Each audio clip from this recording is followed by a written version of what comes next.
98, 99, 100. And now we're back by unpopular demand dahil naban na naman tayo sa Facebook groups. But we'll never stop doing what we do because as long as there's someone out there who's being thankful for us, their nutritional misconceptions are being changed, they're being entertained and being educated, ipagpapatuloy natin itong ginagawa natin na ito. Alright? Episode number 7. Supplements for optimal health. First of all, kung may mga chronic conditions kayo regarding sa inyong puso, sa inyong utak at sa inyong bituka, we suggest that you prescribe with the doctor first kung allowed kayo sa mga supplements ito.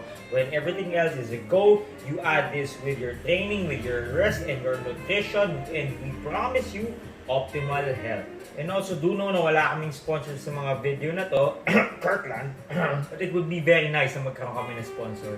Okay, number 1 is multivitamins, and multivitamins are one of the best ways to get vitamins and minerals na masyadong scarce sa mga pagkain na in-intake natin, namely iron, magnesium, potassium, and vitamin K. You don't usually get the right amounts of these food from the natural food intake, so with multivitamins, nakakatulong siyang i-meet yung daily recommended amounts. Another benefit is that it's very easy and convenient. I mean, with one pill consumed after the last meal of the day as much as possible, you get to meet your daily recommended dosages of the many vitamins and minerals that you need. And you could consume it in the morning, but ideally, maganda ang multivitamin pag ini-intake after the last meal, right? Why? Because in the morning, we do have coffee. Some of us have juices. Something acidic, yung tulad ng mga umiinom ng apple cider, and these have effects on some of the nutrient absorption from these minerals. Although it's multi, it's funny enough that some of these elements, they negate each other. I mean, alam naman ng mga chemists na gumawa nito na some elements, for example, vitamin C, it counters copper, ano pa ba?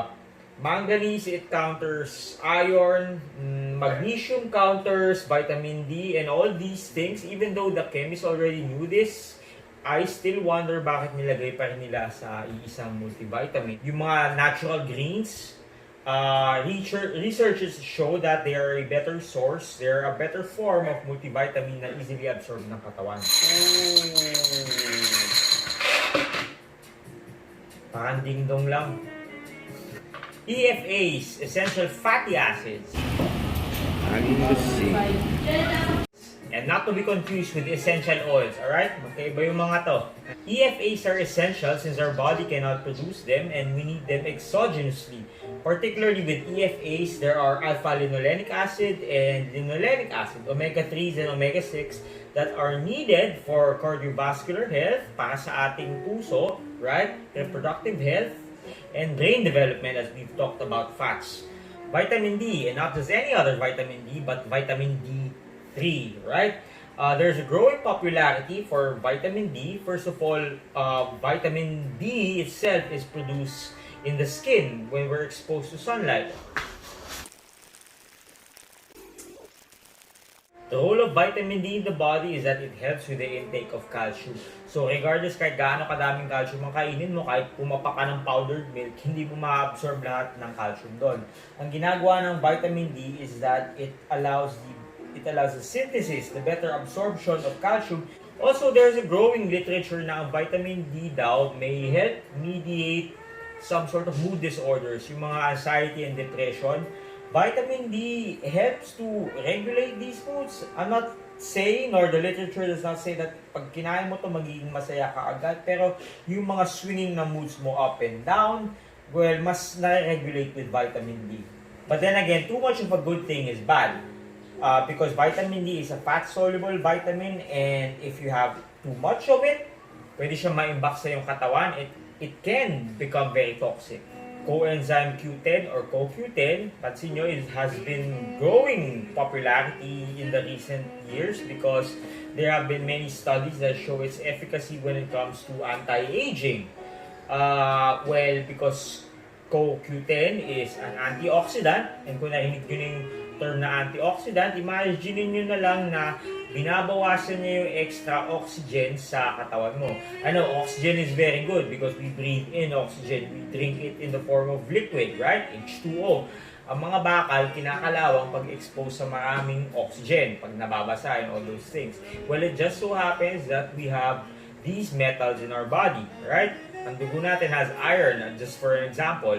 And if these body parts are exposed to too much oxygen in the body, nangyayari pala yun, hindi sa sobrang kakahinga, hindi ganun ang dahilan. If you don't exercise, if you don't sweat, and if you don't try to put out those excess oxygen in your body, you're literally a person that is rusting, that is degenerating. And CoQ10 being a simplified form of antioxidants, patok na patok to sa elderly population, right? So it's very helpful. So this video, alam ko wala pang established na overdosing range of CoQ10, pero don't be the first person to discover it, alright? Don't be the first person na makasubok nun.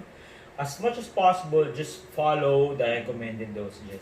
The lessons that we learned in the previous episode is that you always have to have a plan, and just by having a plan doesn't mean na papayat ka. You also need to execute on that plan. And sometimes within the execution, you might tend to get small wins, you might tend to get small learning, not failures. And when that happens, you just simply have to adjust and execute again. Maraming salamat po uli, and we're still under lockdown as I'm making this video, so I really wish na safe kayo, healthy, and inspired to move. Boom. The only supplement you need.